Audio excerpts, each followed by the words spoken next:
ఈ సందర్భంగా మన రాష్ట్ర ప్రభుత్వం కూడా మరి ఈరోజు ఆటో కార్మికులను మొత్తం రోడ్డు మీద పడేసినట్టు చేసింది.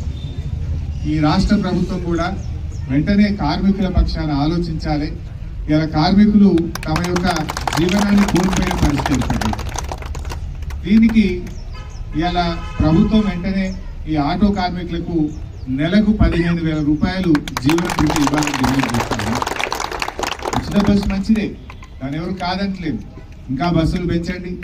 ఇంకా మారుమూల ప్రాంతాల్లో చాలా ఊర్లకు బస్సులు పోతలేవు, అక్కడ కూడా బస్సులు వేయండి. కానీ మరి కార్మికులు దాదాపు 6 లక్షల మంది ఆటో కార్మికులు ఈ రాష్ట్రంలో ఉన్నారు. మొన్న ఈ మధ్యనే హైదరాబాద్లో ఒక ఆటో కార్మికుడు ఆత్మహత్య చేసుకున్నాడు. ఏంది ఇబ్బంది అని తెచ్చుకుంటే ఆయన మంత్లీ ఇన్స్టాల్మెంట్ కట్టలేకపోతున్నాడు. ఈఎంఐ ఉన్నది బ్యాంకులో, క్రెడిట్ ఫైనాన్స్ కంపెనీలో ఉన్నది. ఆ ఈఎంఐ కట్టలేక అప్పుల బాధ తట్టుకోలేక ఒక ఆటో కార్మికుడు ఆత్మహత్య చేసుకున్న పరిస్థితి ఉంది. మరి ప్రభుత్వం ఒక మంచి పని చేస్తూ ఇంకొకరు ఉసురు పోసుకోవద్దు కదా, మరి వీళ్ళని కూడా కాపాడుకోవాల్సిన బాధ్యత ఉంది.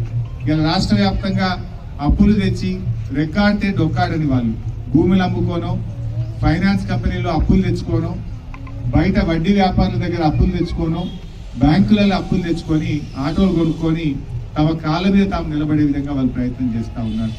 మరి అటువంటి కార్మికులను కూడా కాపాడే బాధ్యత ప్రభుత్వం మీద ఉంది. ప్రభుత్వం వెంటనే ముందుకు వచ్చి ఈ ఆటో కార్మికులందరికీ కూడా నెలకు 15,000 రూపాయల జీవన భృతి ఇవ్వాలని చెప్పి తప్పకుండా రాబోయే రోజుల్లో అసెంబ్లీలో కూడా మీ యొక్క సమస్యను ప్రస్తావిస్తాం. అసెంబ్లీలో కూడా లేవనెత్తుతాం, ప్రభుత్వం మీద ఒత్తిడి పెంచుతాం. ఆటో కార్మికులకు న్యాయం జరిగేదాకా కూడా మేము మీ వెన్నంటి ఉంటామని చెప్పి కార్మికులందరికీ కూడా మనవి చేస్తా ఉన్నాం. అదేవిధంగా ఈ గేమ్స్ అనేది కూడా చాలా మంచి కార్యక్రమం. మీలో ఒక నూతన ఉత్సాహాన్ని కలిగిస్తుంది, స్పోర్టివ్నెస్ ను పెంచుతుంది.